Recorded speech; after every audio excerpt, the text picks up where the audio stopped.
Hey Glam Kids, my name is Gigi, this channel is Glam Tones, and this is a hand with no nails.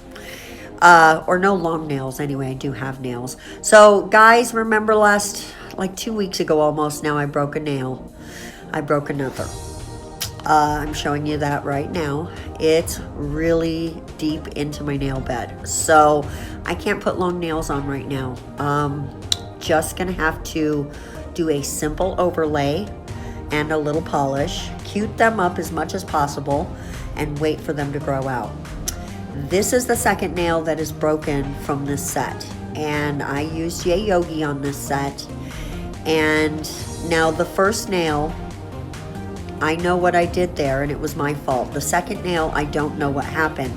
And the fact that it broke my nail again is really concerning me. I'm gonna run through my prep routine really quickly.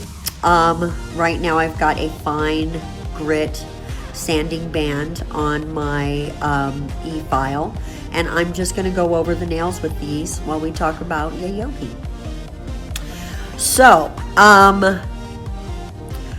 what I've noticed with Yay Yogi since I've been wearing it on both my hands for, I don't know, almost a month now, I don't like it. It crumbles a lot on the sides. The edges of your nails start to like chip away really quickly. And I don't usually find that happening with other gels that I use. Specifically my favorite, which is Moravon. And the one I like is a hard gel, so it's not a soak off. You do have to file it, but I don't have a problem with that because I actually do leave a slip layer.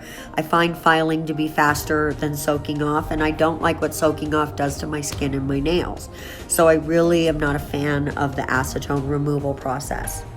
Now I'm coming in with my flame bit, and we're just gonna go around the cuticle and make sure there is no dead skin on the nail plate. The sanding band does a great job, but I find if you don't come in with something else really close to the cuticle, you may be leaving a little bit of debris there, and that can cause lifting. So I like to go the extra mile, but please be gentle when you use a bit like this and use it at a very low speed. Up until this point, I have not had my machine going higher than 5 for this entire thing. I set it right around 5 for my sanding band and my flame bit to make sure I'm not hurting my natural nail. You're just removing any dead skin and removing the shine from your natural nail. There was a tiny bit of lifting there that I noticed from the alcohol, and I'm making sure that's removed. And now we're gonna go into our next prep process, which is actually adding the nail prep, which is more accurately called a nail dehydrator. It's just coming in and removing any of the oils or dirt that may be on your nail.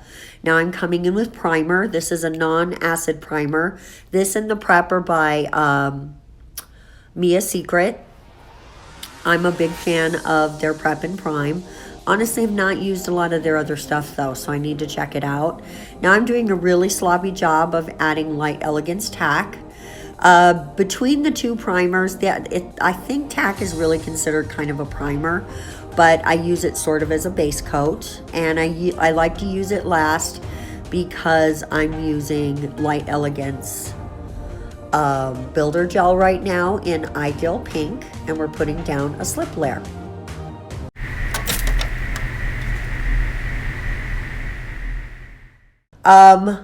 And while I do that, I will just conclude my thoughts on Yay Yogi. I feel like I'm just really done with Yay Yogi. I might play with it on my doll hand because I have it, right? And I like its consistency. It's not thick at all. It's very runny, which makes for a nice self-leveling gel, but you have to work quickly. This gel here is not thin. It's very thick. The builder gel from and they have other gels that are different consistencies, but the actual builder gel at Light Elegance, you can see it here, it's very thick. So that's why I went on ahead and did all 4 of the overlays on the fingers all at one time. I didn't bother to cure them in between because it's so thick, it's going to stay wherever you put that slip layer. The gel is going to go, and then it's going to stay there. If you have a big dollop, then you are going to want to cure in between, because any gel will eventually run. But for what we're doing now, you can see how fast it is. And this is sped up double time, but still, that's pretty quick, guys. I'm just making sure everything's nice and level and where I want it to be, because we are trying to protect our natural nail, okay? So anyway, back to the Yayogi, just really quick to finish my thoughts. I'm not gonna wear it anymore. This is the second nail that is compromised now because of breaking from Yayogi. And I will admit the first one was fully my fault. The second one, I don't even know what happened. I just noticed my nail was broken. And at first I didn't realize how bad it was. So I'm just glad I removed the nail as quick as I did and did this overlay before I got really seriously injured, because I could have ripped my nail right off. And I don't usually experience things like that with the other gels that I use. So I'm just done now. And I have stopped buying their polish a long time ago because it's the worst gel polish I've ever used. And I haven't tried every brand for sure, but I'm just not a fan of their products. And the price shows that they don't put much into their products. So I know there's nail techs out there that swear by Yayogi. I've got a couple in my head right now that are probably totally going to disagree with me. But I don't like it, guys, so I'm done using it. Now, what I'm doing here is just doing a little filing, and I'm only going to show you the thumb, especially with my non-dominant hand, guys. It is so hard to file on camera. I know other nail techs struggle with filing on camera as well.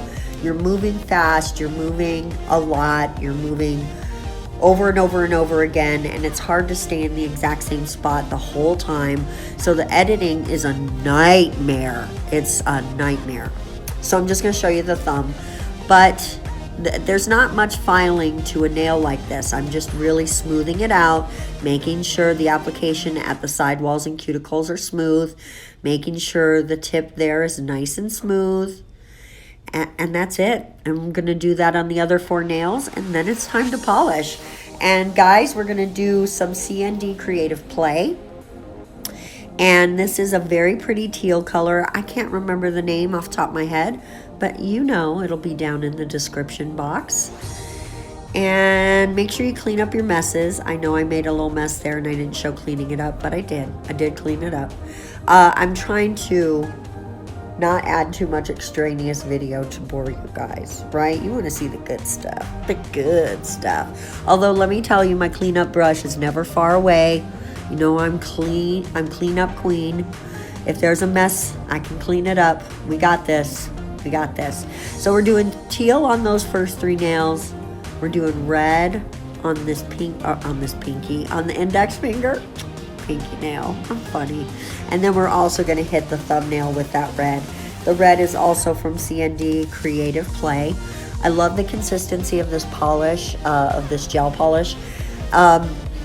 If you're familiar with regular nail polish, and I'm sure you are, when you first open a bottle, how nice and thin and delicious it feels.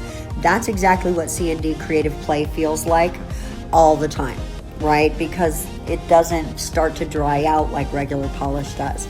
So that was a little water sticker, water decal. I put one on the thumb too, but for some reason I was out of frame for that. And, you know, because I'm a pro like that. So you don't get to see it until right now. It actually fits much better on my thumb because my thumb's bigger, but I left it on the other finger anyway, and this is the finished set. Guys, this is what I'm going to be wearing for the next few days until I can do nails again. So look forward to that, because I am looking forward to that, and we will see you in the next video. Thank you so much for watching today. Mwah! Have a wonderful rest of your day. Bye-bye.